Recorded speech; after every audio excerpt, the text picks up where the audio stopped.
జాగ్రత్త. Be careful. Yeah. Bomb.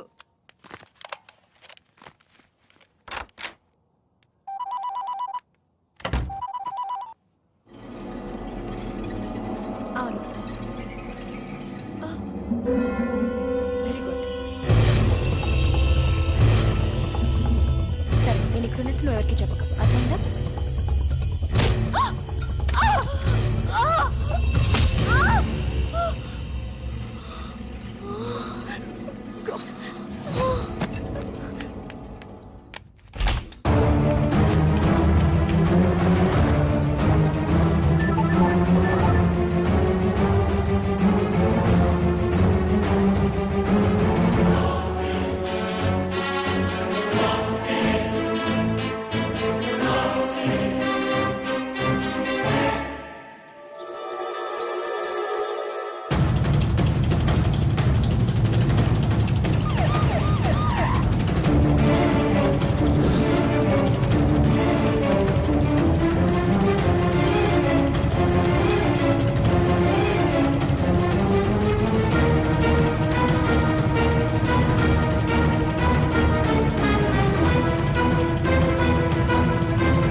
నీ కోసం వెతకడానికి పోలీసుల్ని పంపించొద్దని మీ నాన్నకి చెప్పు. డాడీ ప్లీజ్ నా కోసం పోలీసుల్ని పంపించొద్దు. ప్లీజ్ పంపించొద్దు.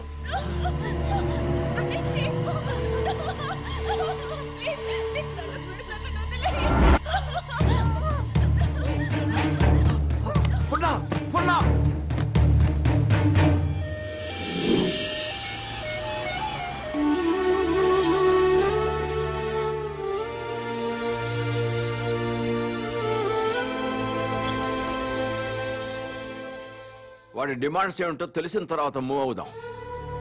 అప్పటి వరకు అమ్మాయిని గురించి వెతకటం మానేయండి. అలాగే సార్. కూతురు కిడ్నాప్ అయిందన్న ఆందోళనతో సీఎం గారు అలా చెప్పుంటారు. కనీసం కామన్ మ్యాన్ అనేవాడు ఎవడో తెలుసుకోవటం మన డ్యూటీ. వాడిని ఫాలో అవ్వండి. ముఖ్యమంత్రి గారమ్మాయి కిడ్నాప్ ఉదంతం రాష్ట్ర రాజకీయాలని కుదిపేస్తోంది. కిడ్నాపర్ ని పట్టుకోలేకపోవడం సిగ్గుచేటని ప్రతిపక్షాలు దుమ్మెత్తిపోస్తున్నాయి. ఈ విషయం గురించి చర్చించడానికి మంత్రి లోకేశ్వరరావు, ప్రతిపక్ష నాయకుడు జానకిరాం లైవ్ లో సిద్ధంగా ఉన్నారు. మంత్రి గారు నమస్తే. నమస్తే. చెప్పు దీప్తి. ముఖ్యమంత్రి గారి కూతురి కిడ్నాప్ గురించి మీతో మాట్లాడడానికి ప్రతిపక్ష నాయకులు జానకిరాం ఫోన్ లైన్ లో సిద్ధంగా ఉన్నారు. ఏం మాట్లాడతాడంట? మాట్లాడమను. మానభంగం జరుగుతుంది ఒక ఆడ కూతురు కాదండి, ఒక రాష్ట్రానికి, ఒక ప్రభుత్వానికి, ఒక అసమర్థతకి. నీ బాధ చూస్తాంటే ఆ మానభంగం నీకు జరిగిందనుకుంటున్నా. రాష్ట్రంలో 1,00,000 మంది పోలీసులు ఉన్నారు, ఒక కిడ్నాపర్ని పట్టుకోలేరండి. మీరు ప్రభుత్వంలో ఉన్నప్పుడు కిడ్నాపులు జరగలేదా? మానభంగాలు జరగలేదా? భూకబ్జాలు జరగలేదా? వాళ్ళందరినీ పట్టుకున్నారా? చెప్పోయా. Hello hello. ఈ హలో హలో డ్రామాలు చాలా చూసాం గానీ పాయింట్కి రా. హలో మైక్ పని చేయటం లేదు. నీకేం పని చేయవని మాకు తెలుసు గానీ ఓ పని చెయ్యి. నిన్ను ఒక వారం రోజులు ముఖ్యమంత్రిని చేస్తాం. కిడ్నాప్ అయిన ముఖ్యమంత్రి కూతురుని తీసుకొస్తావా? నువ్వు తీసుకొస్తే మేము రాజకీయ సన్యాసం చేస్తాం, లేకపోతే నువ్వు రాజకీయ సన్యాసం చేస్తావా? చెప్పు. చేస్తాను, నన్ను ముఖ్యమంత్రి చేయండి. నువ్వు కూడా సీఎం అయిపోదామనే. ఏంటి ఎలసలు గెలకుండానే 24 గంటల కల్లా గంటలో అమ్మాయి నేను ఇక్కడ తీసుకొస్తాను, లేకపోతే నా రాజకీయ జీవితానికి కరెంట్ ఇప్పుడే పోవాలా? అమ్మ టైం అంటూ లేదురా, ఎప్పుడు తీసేస్తున్నారు. ఏ ప్రభుత్వం అయినా కావాలని పవర్ కట్ చేయదు బ్రదర్. రాష్ట్రంలో అందరి అవసరాలు తీర్చాలి కదా. పవర్ ఉన్నంతలో రైతులకు ఇవ్వాలి, ఇండస్ట్రీలకు ఇవ్వాలి, గ్రామాలకు అందించాలి. కాబట్టి కరెంటు పోయినప్పుడల్లా ప్రభుత్వాన్ని తిట్టుకోవడం కరెక్ట్ కాదు బ్రదర్. Good night.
మొత్తం పవర్ కట్ చేశారు కదా? అవును సార్. మరి సెంటర్ లో ఉన్న మంత్రి గారింటికి పవర్ ఎందుకు కట్ చేయలేదు? కట్ చేశాం సార్, బట్ మంత్రి గారింటికి జనరేటర్ ఉంది.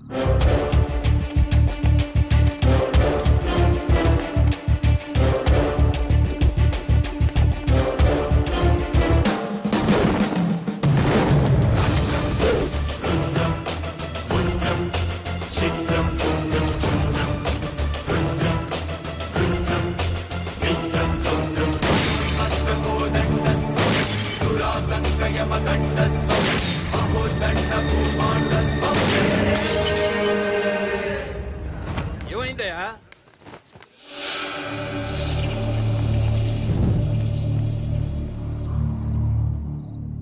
ఎవడండి వీడు? చీఫ్ మినిస్టర్ కూతుర్ని కిడ్నాప్ చేసింది వీడే.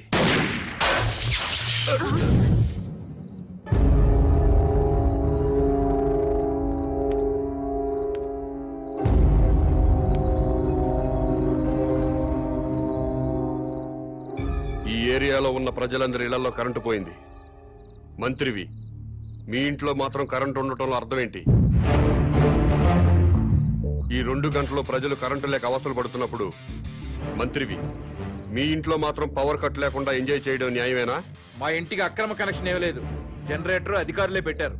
మంత్రివి, మీ ఇంట్లో జనరేటర్ పెట్టినప్పుడు నిన్ను ఎమ్మెల్యేగా గెలిపించిన ప్రజల ఇళ్లలో ఎందుకు జనరేటర్స్ పెట్టలేదు? మీరు ప్రజల కంటే గొప్పవాళ్ళా? మీరు ఎప్పుడు పడితే అప్పుడు కరెంటు కట్ చేసినా ప్రజలు ప్రభుత్వానికి సహకరిస్తున్నారు. కరెంటు పోయి మళ్లీ వచ్చేదాకా చెమటలు కక్కుకుంటూ అవస్థలు పడుతున్నారు. మరి మీరెందుకు కరెంటు పోయినప్పుడు ప్రజల్లాగా అవస్థలు పట్టలేదు?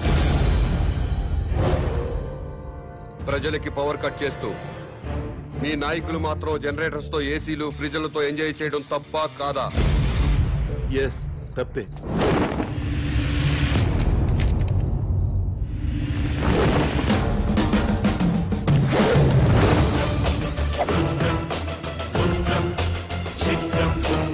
కాదు, పని పాట లేకుండా సోంబేర్ల రోడ్ల మీద తిరుగుతూ ఉచిత సలహాలు ఇచ్చే నీలాంటి వాళ్ళ వల్ల ఈ భూమికి భారం. ఇంకోసారి ఇలా పబ్లిక్ లైఫ్ ని డిస్టర్బ్ చేస్తూ కనిపించావనుకో, అరెస్ట్ చేసి పడేస్తాను. Get out.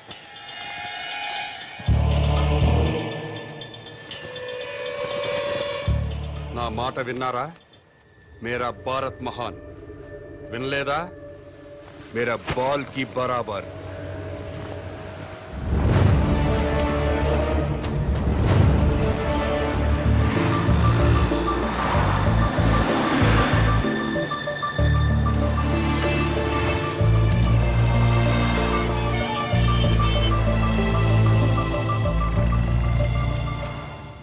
ఒక కింగ్ సిగరెట్ ప్యాకెట్ ఇవ్వవు. బాబు ధర్మం బాబు, బాబు బాబు ధర్మం బాబు, బాబు ధర్మం బాబు. సారీ, నా దగ్గర 20 ఉన్నాయి. 10 నీకు, 10 నాకు. తామదయ్య బాబు. మీది చాలా బ్రాడ్ మైండ్ అండి. అదేంటండి, నా దగ్గర 20 రూపాయలు ఉన్నాయి. ఓ 10 రూపాయలు అడిగేశాను, 10 రూపాయలు నేను ఉంచుకున్నాను. పాపం అడు బతకాలి కదండి. మీకు ఈ ప్రపంచం మొత్తం కనపడుతుందా? అదే అండి, 2 కళ్ళు ఉన్నాయి కదండి. ప్రస్తుతం ప్రపంచం అంతా చూడలేకపోయినా ముందున్న రోడ్డుని చూడగలుగుతున్నా. ఇప్పుడు కూడా కనపడుతుందా? అవునండి, 2 కళ్ళు ఉన్నప్పుడు ఎలా చూడగలుగుతున్నాను, ఒక కన్నుతో కూడా అలా చూడగలుగుతున్నా. Very good. పదండి హాస్పిటల్కి వెళ్దాం. ఎందుకండి? వీళ్ళిద్దరూ కళ్ళు లేని వాళ్ళు. నేను ఒక అతనికి కన్నుదానం చేయబోతున్నాను. మీరు నాకంటే బ్రాడ్ మైండ్ లా ఉన్నారు. ఇంకొక అతనికి మీరు కన్నుదానం చేయండి. అప్పుడు నలుగురు కలిసి ఒక్కో కన్నుతో ప్రపంచాన్ని హ్యాపీగా చూడొచ్చు. ఏంటి మీరు జోకులు వేస్తున్నారా? జోకులేసే అలవాటు నాకు లేదు బ్రదర్. నీ దగ్గర 20 రూపాయలు ఉంటే 10 రూపాయలు దానం చేశావు. 2 కళ్ళు ఉన్నాయి, ఒక కన్ను దానం చేయమంటున్నా. ఊరుకోయ్ బాబు, 2 కళ్ళున్నాయని చెప్పు కన్ను దానం చేసి, 2 చెవులున్నాయని చెప్పు చెవి దానం చేసి, 2 కిడ్నీలున్నాయని చెప్పు కిడ్నీ దానం చేసేయా. ఎలా బలే చెప్పావు.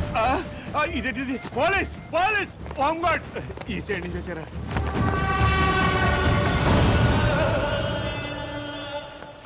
ఏమైంది? మీరు ఈ ప్రపంచాన్ని చూడగలుగుతున్నారా? 2 కళ్ళు ఉన్నాయి కదా, ఎందుకు చూడలేను? ఇప్పుడు చూడగలుగుతున్నారా? ఒక కన్ను మూసిన రెండో కన్ను ఉంది కదా, అంటే ఒక కన్నుతో కూడా మొత్తం ప్రపంచాన్ని చూడగలుగుతున్నారు. మొత్తం కనబడుతున్నాయా? అయితే మీ కన్నోటి ఇతనికి దానం చేసేయండి, మీ కానిస్టేబుల్ కన్నోటి అతనికి దానం చేయండి. నీకేమన్నా మెంట్లా? ఆ ప్రశ్న ఎక్కడేయండి, ఇతనికి మెంట్లా అని. భారతీయుడిగా అది నీ బాధ్యత. ఈయనెవరండి బాబు, నాకు అపరిచితుల్లా తగిలేడు. ఎవడికో ఇల్లు లేదని నాకు 2 ఇళ్ళుంటే ఒక ఇల్లు ఇచ్చేస్తానా?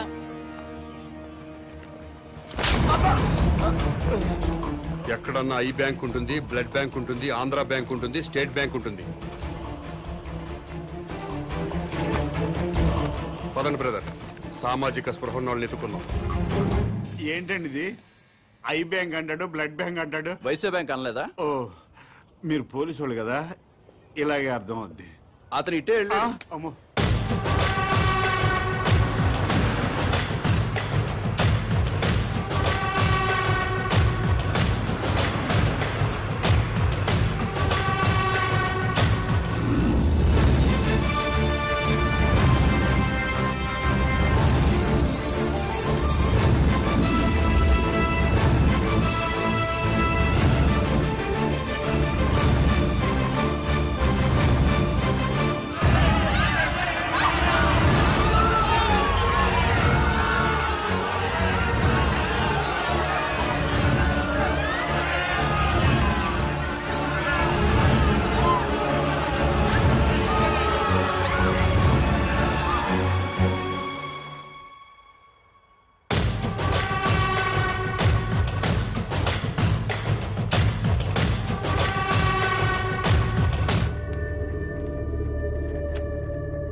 నమస్కారం అండి. నమస్కారం అండి. మీరు దేవుణ్ణి నమ్ముతారు కదండి? నమ్ముతానండి. స్వర్గం ఉంది కదండి? ఉందండి. మంచి వాళ్ళందరూ స్వర్గానికి వెళ్తారండి. నరకం? నరకం ఉందండి. పాపాత్ములందరూ నరకానికే పోతారండి. ఈ కవర్లన్నీ స్వర్గానికి రిజిస్టర్ పోస్ట్ చేయండి.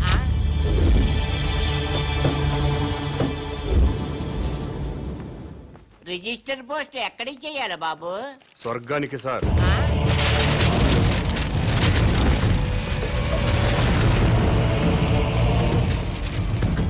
స్వర్గానికి పంపించాల్సిన లిస్టు ఇదే సార్.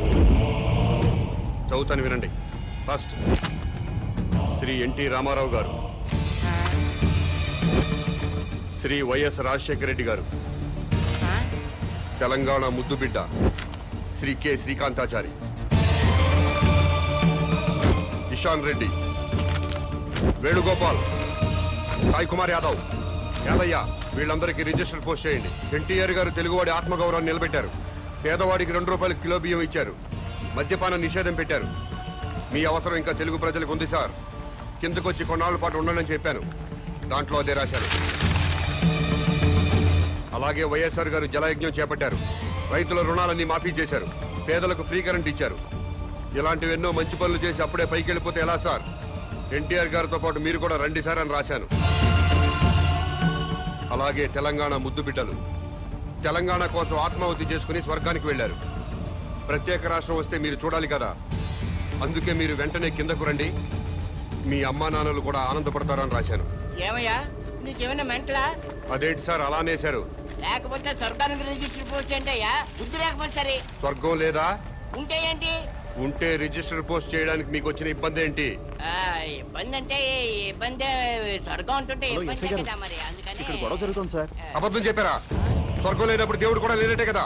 తీసేయండి, ఆ దేవుడు ఫోటోలు తీసేయండి, ఈ బొట్టు తుడిచేయండి, మెడలో దండలు కూడా తీసేయండి, ఈ ఉంగరాలు కూడా తీసేయండి.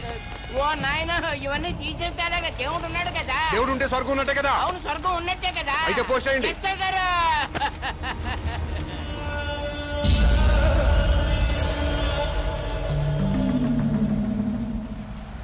ఎన్టీ రామారావు గారికి, వైఎస్ రాజశేఖర రెడ్డి గారికి, తెలంగాణ అమరవీరులందరికీ కూడా అదిగో ఆ ఉత్తరాలన్నీ రిజిస్టర్ పోస్ట్ చేయమని తినేస్తున్నాడండి బాబు. అలాగే నన్ను కాపాడండి బాబు.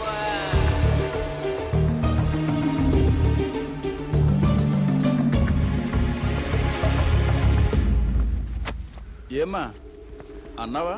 ఎస్, స్వర్గానికి పోస్ట్ చేయమని చెప్పాను. స్వర్గానిక? ఎవరెవరికి? ఎన్టీ రామారావు గారికి, వైఎస్ రాజశేఖర రెడ్డి గారికి, మన తెలంగాణ అమరవీరులు. ఏంట్రా? మీ పేరేంటి? Common man. నేను అడిగింది మీ పేరు. Common man. గర్భవతిని బెదిరించి అబార్షన్ చేయించుకోమన్నారా? ఎస్. స్వర్గంలో ఉన్న ఎన్టీ రామారావు గారికి, వైఎస్ రాజశేఖర రెడ్డి గారికి రిజిస్టర్ పోస్ట్ చేయమన్నారా? Yes.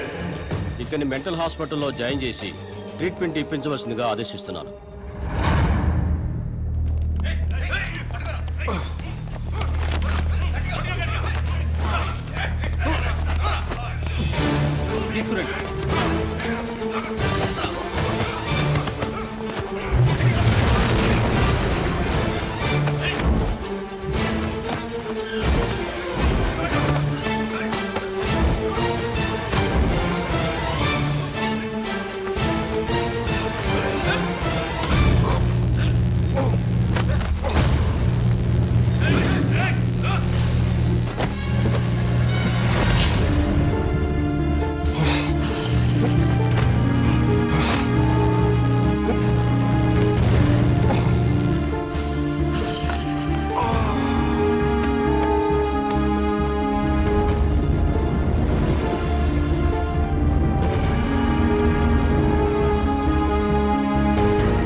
Shit!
So interview start చేద్దామా? ఓకే. ఈ రాష్ట్రానికి మీ నాన్నగారు ముఖ్యమంత్రి, మీరు పాలిటిక్స్ లో PhD చేస్తున్నారు. మీకు కూడా రాజకీయాల్లోకి రావాలని ఆసక్తిగా ఉందా? No way. నాకు పాలిటిక్స్ లో 1% కూడా ఇంట్రెస్ట్ లేదు. లేనప్పుడు MBBS ఇంజనీరింగ్ చదవకుండా పాలిటిక్స్ ఎందుకు చదువుతున్నారు? దేశంలో డజన్ల కొద్దీ చీఫ్ మినిస్టర్లున్నారు.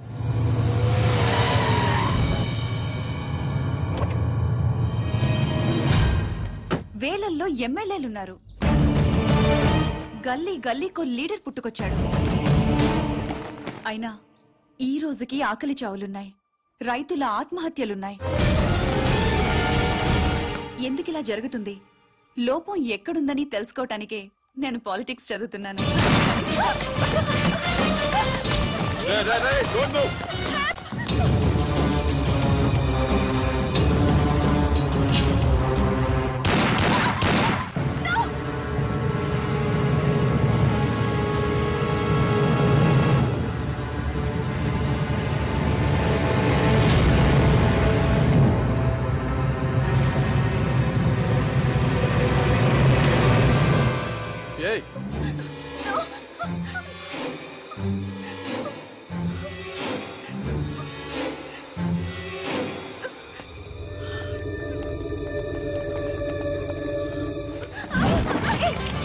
అమ్మాయి ఎవరో తెలుసా?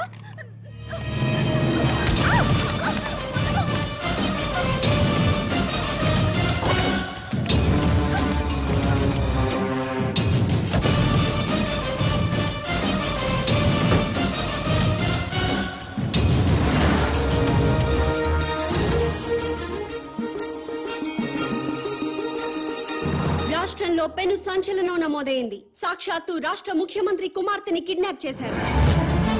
ముఖ్యమంత్రి కుమార్తెతో పాటు ఒక ప్రముఖ న్యూస్ ఛానల్ రిపోర్టర్ సునీత కూడా కిడ్నాప్ కి గురైంది. ఆశ్చర్యం కలిగించే విషయం ఏంటంటే ఈ కిడ్నాప్ కి పాల్పడిన వ్యక్తి ఒక మతిస్థిమితం లేనివాడు. మెంటల్ హాస్పిటల్ నుంచి పారిపోయి ఈ కిడ్నాప్ కి పాల్పడ్డాడని పోలీస్ కమిషనర్ చెప్తున్నారు.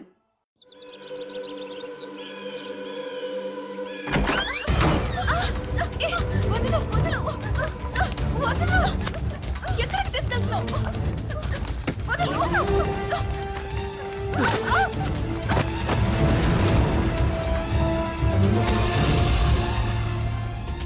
ఎవరు నువ్వు? మా డాడీ మీద పొలిటికల్ గ్రడ్జా? రౌడీవా, గూండావా, టెర్రరిస్టువా లేక కిరాయి హంతకుడివా? డబ్బుల కోసం కిడ్నాప్ చేసావా?